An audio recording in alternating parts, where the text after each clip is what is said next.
look at those posters out front, the first one begins to talk about May 10th, 1869, when they drove the Golden Spike, and they talk about in that picture the beginning of steam and the ability for us to really begin to move people on a timetable.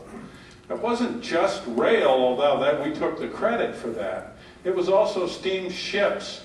And clocks became important in New York City because you could actually go up the Hudson. Sorry for an East Coast story here, but you could actually go up the Hudson without waiting for the tide to come in, which is what they waited for in the past. So all of a sudden you started to do things differently. And people across the country didn't necessarily think differently. Again, this is back to Amtrak, us thinking differently now.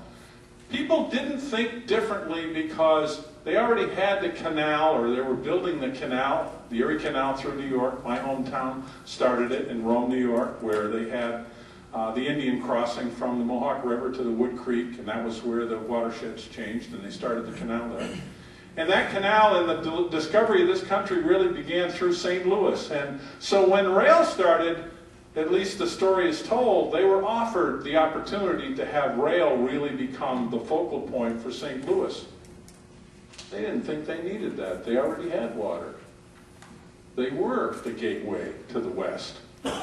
So Chicago got the rail yards. And they create for us the difficulty of moving anything across Chicago. When I was the Commissioner of Transportation for New York State, I told our Governor, George Pataki, the most important money that we could spend to take trucks off the thruway in New York is to fix the Chicago create problem. It's extremely difficult and almost impossible to have a state decide to spend state of New York dollars in Chicago. So that didn't happen.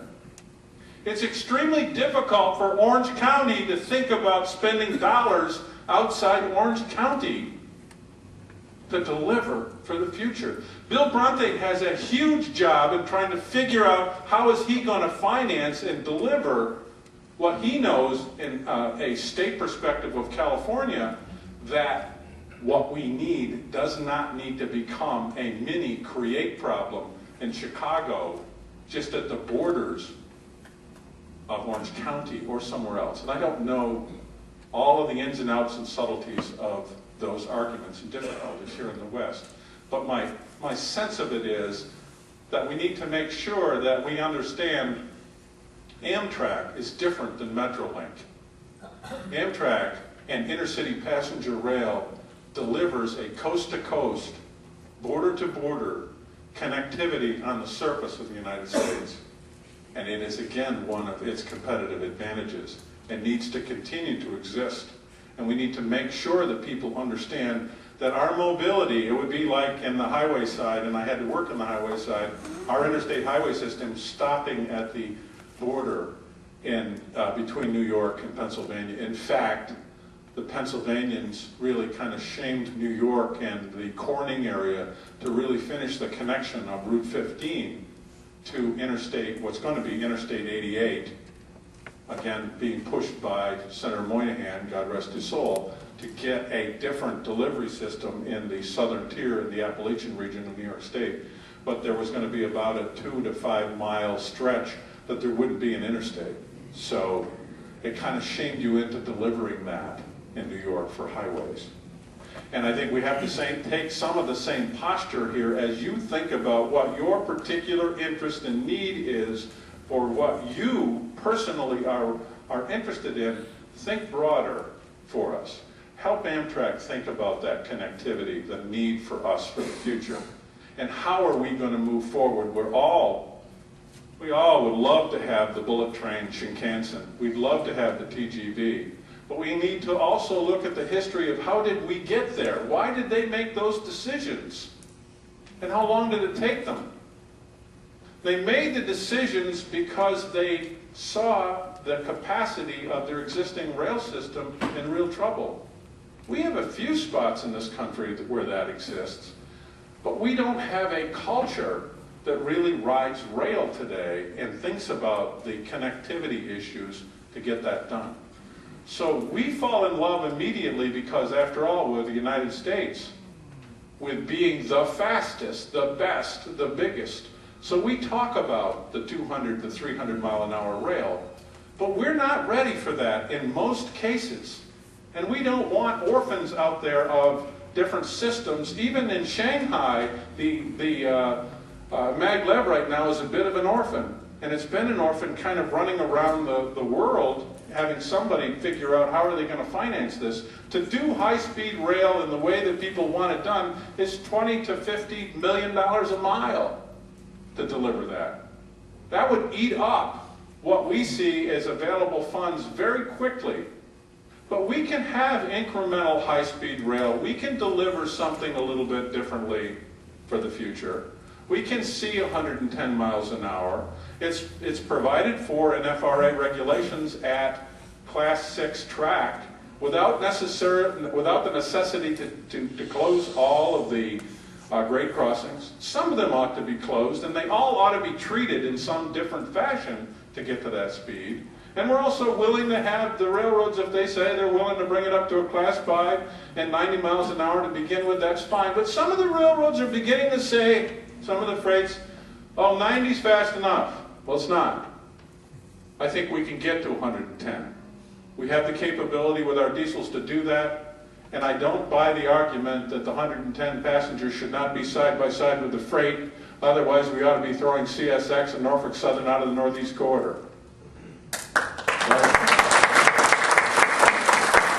Got to be that incremental. They have to understand, and we have to understand, what it costs them to maintain that new standard of track, that new class of track. We do. We need to understand that they are our partners, just as the states are our partners, just as you are our partners to deliver for the future. And I see a very good future if we do this right, and we do understand each other and figure out a solution to what needs to be done for the future. So I would ask you, and the other thing, and I told Brian Rosenwald that I would say this morning, and some of the other nervous folks, not that Brian's nervous, he's not nervous about anything, but about what he's going to talk to you about is a different way of thinking on the Sunset Limited. But it's not a decision, and it's not ready to go forward as a decision yet. There are so many people that need to be talked to for the future. So Don, don't announce it in your column for me.